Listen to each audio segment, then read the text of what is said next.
Very glad to meet you children. Again we are meeting with cyclic group now. So before understanding the concept of cyclic group, first we have to understand the generator of a group.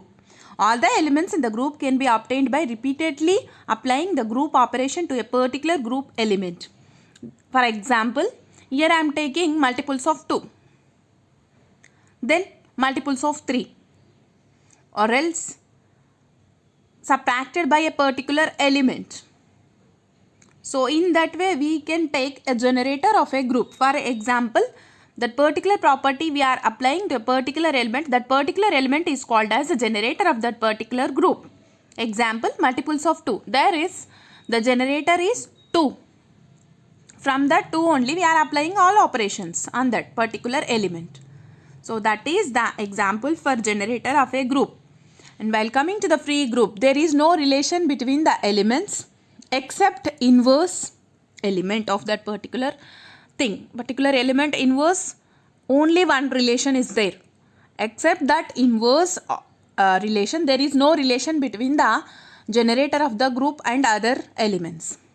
A group is called a free group if no relation exists between the group generators other than the relationship between an element and its inverse required. For example, is here an example of an element of the free group on two generators is, here I am taking a b square a inverse, which is not equal to b square actually.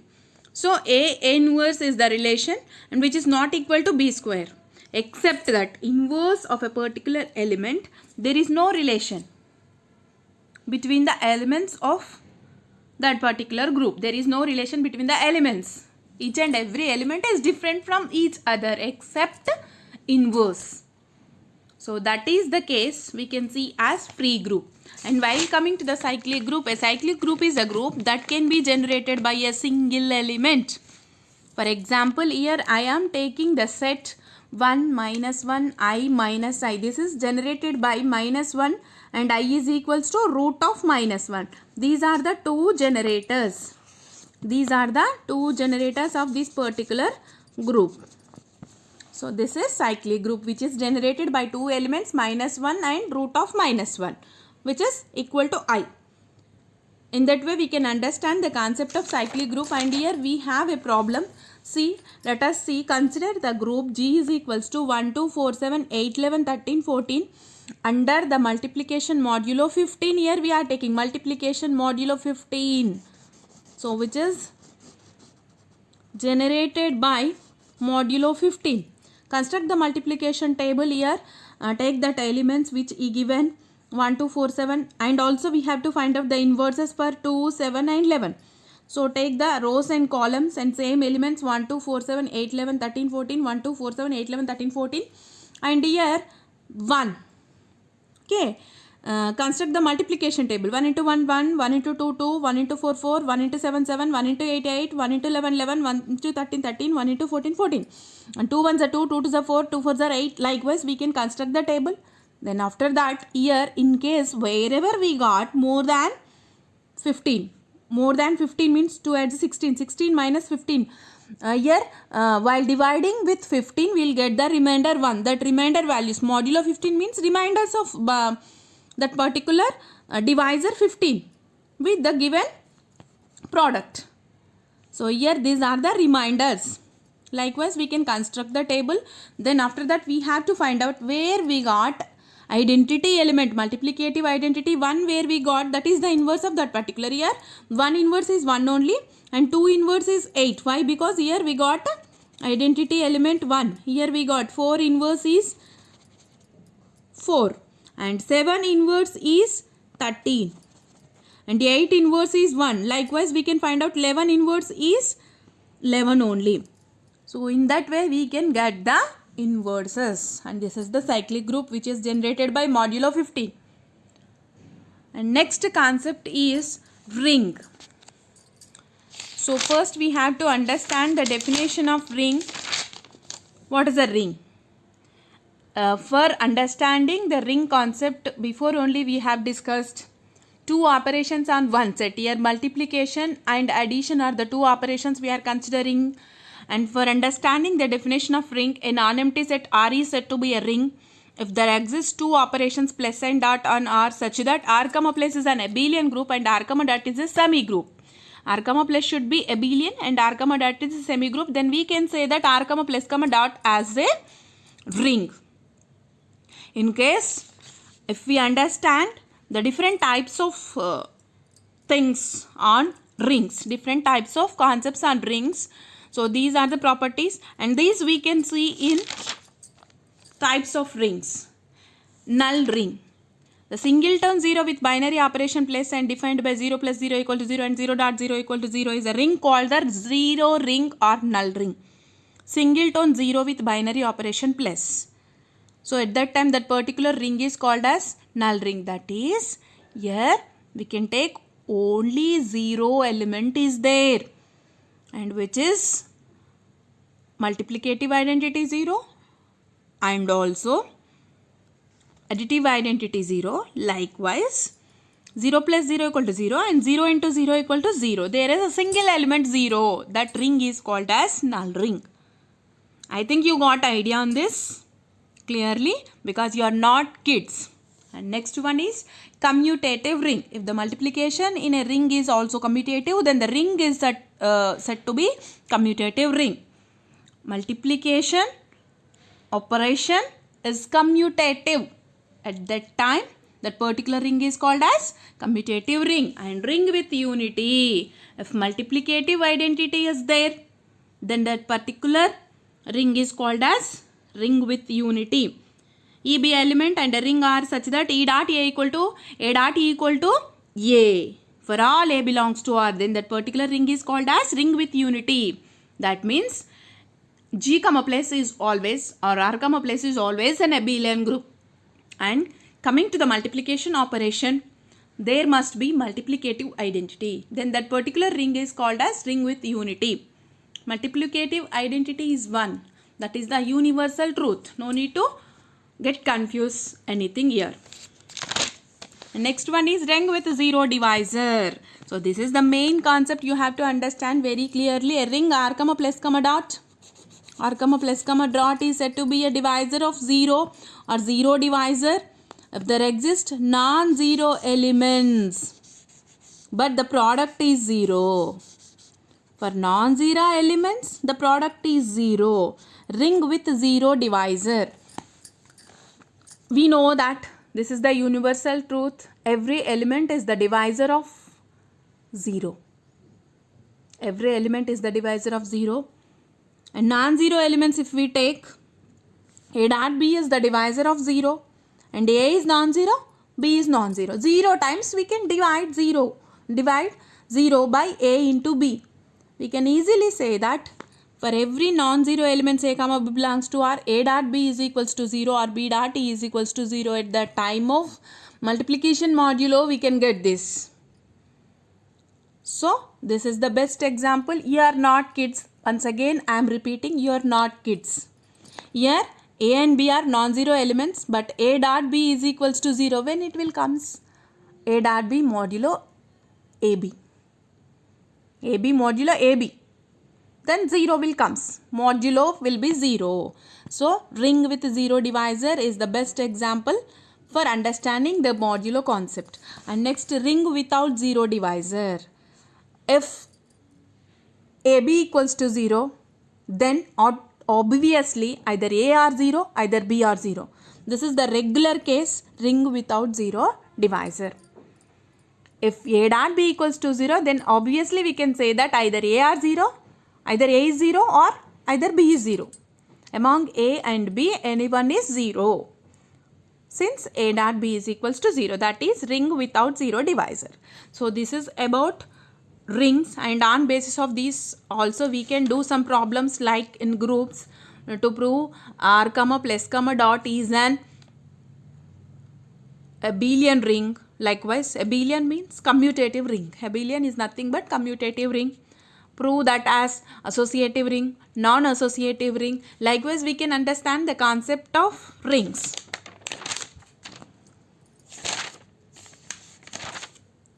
So next concept is morphisms.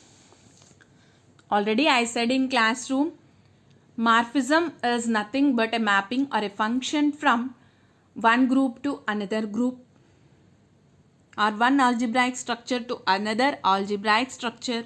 And while coming to the homomorphism, a mapping F from a group G comma circle to a group G dash comma O dash is called a homomorphism if A circle B, f of A circle B is equals to f of A, O dash is the second operation and O is the first operation, f of B. So this is the concept of homomorphism, and by this diagram we can understand, and also we have to understand the concept of KRF. So here KRF is nothing but the elements which are from the first group are mapped to the identity element of second group. That is the set called as KRF, and we can denote KRF like this, KRF, and define as x belongs to G such that f of x equals to G E wherever f of x belongs to second group. So then this is called as homomorphism. This already I given in your classroom only. And here we have to understand a semi-group homomorphism. A semi-group homomorphism is called a semi-group monomorphism, epimorphism or isomorphism, dependency on whether the mapping is 1 onto or 1 and onto respectively. So semi-group homomorphism is itself endomorphism. Next concept is isomorphism, a mapping F from a group G comma O to G dash comma O dash is called isomorphism if F is homomorphism, F is 1 and F is onto. These are the three things we have to understand the concept of homomorphism. F from G to G dash between two groups, and F must be homomorphism. That means here this condition need to be satisfied. This is first operation, f of A circle B is equals to f of A O dash f of B is the concept we have to prove for homomorphism, and also f must be 1 and also f must be onto. These are the three things you have to understand now.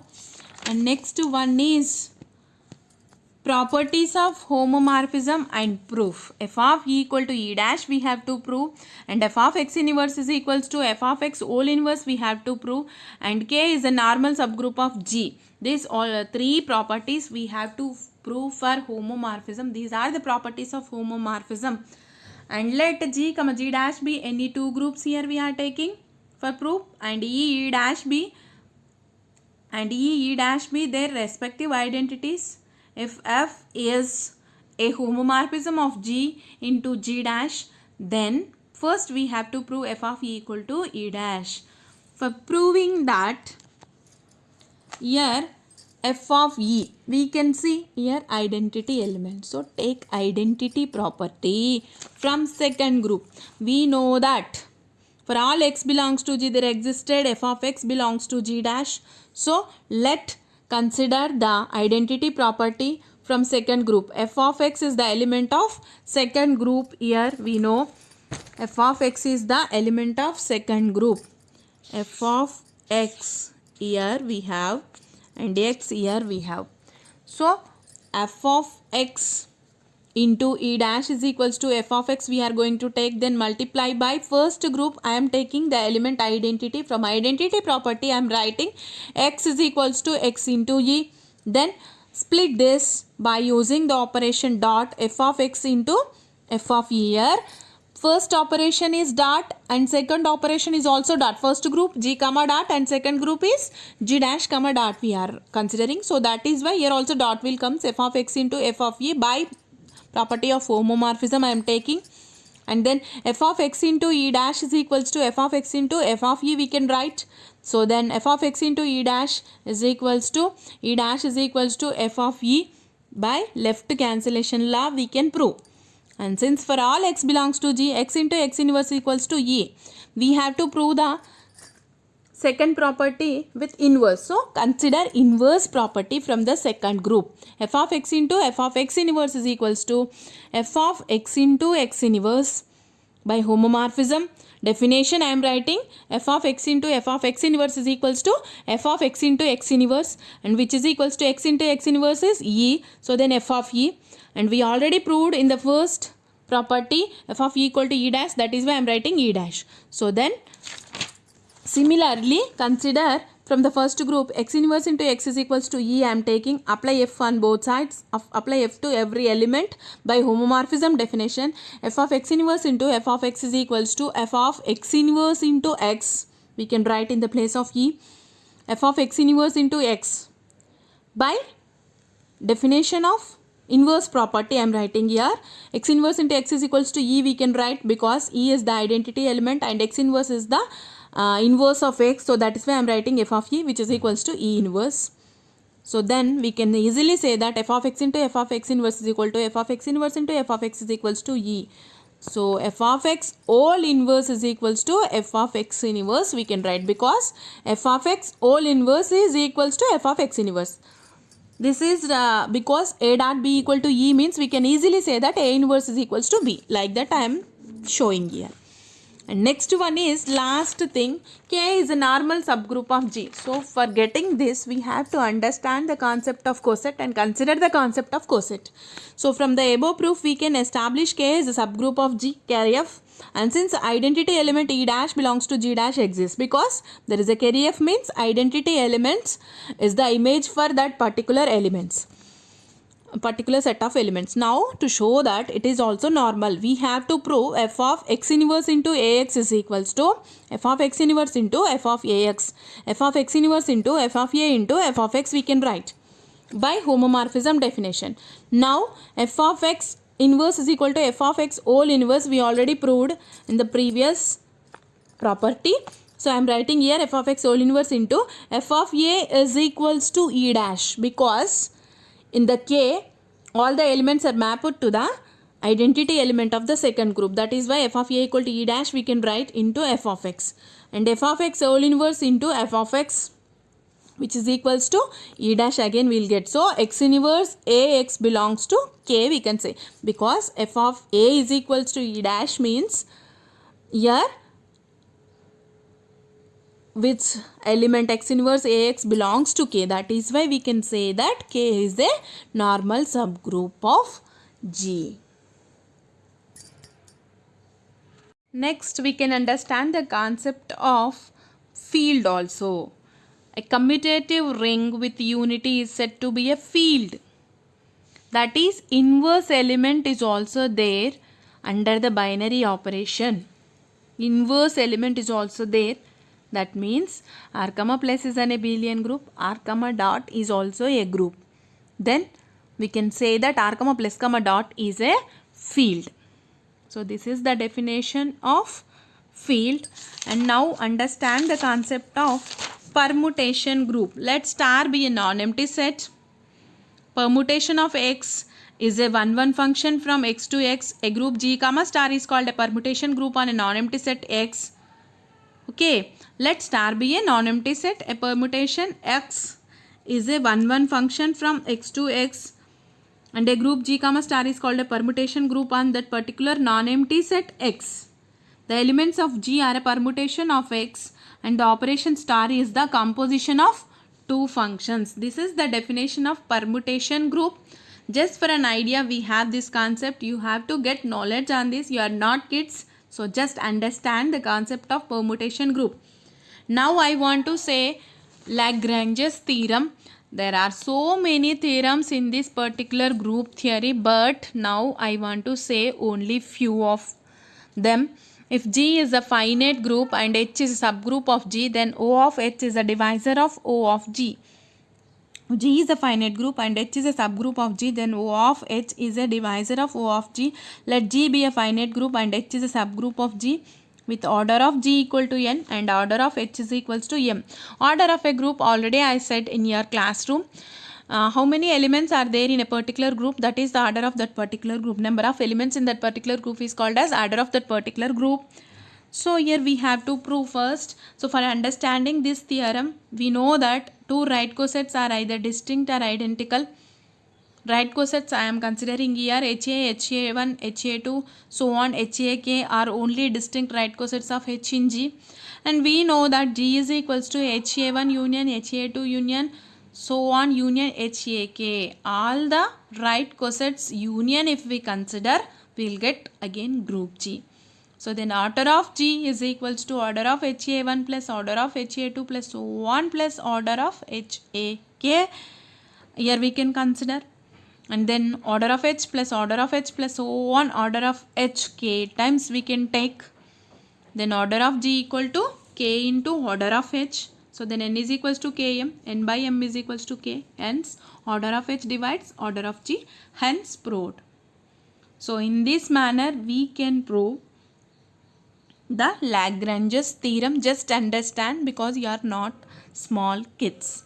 And Boolean algebra in the third unit only I given clear information. All the laws you already know, and duality concept also I explained, and conversions from PDNF, deriving PCNF by using PDNF I explained in the classroom already, and in the third unit I given in the PDF, so I left those.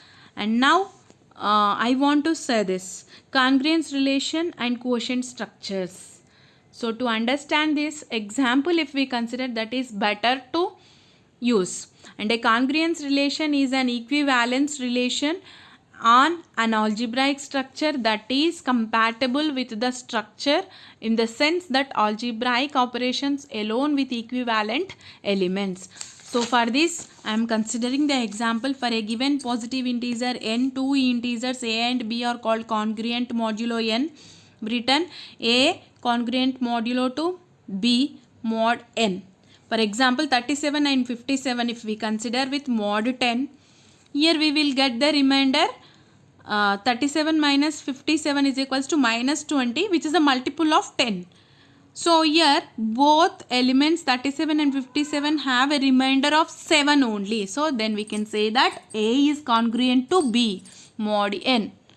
We can write like that. 37 and 57 will gives the same remainder 7. That is the best example. And another one is A congruent to A2 mod n and B congruent to B2 mod n. A1 plus B1 is congruent to A2 plus B2 mod n. These are some examples on this to understand this concept. This is about group theory. Please understand clearly. Don't neglect. Well prepare for your exams.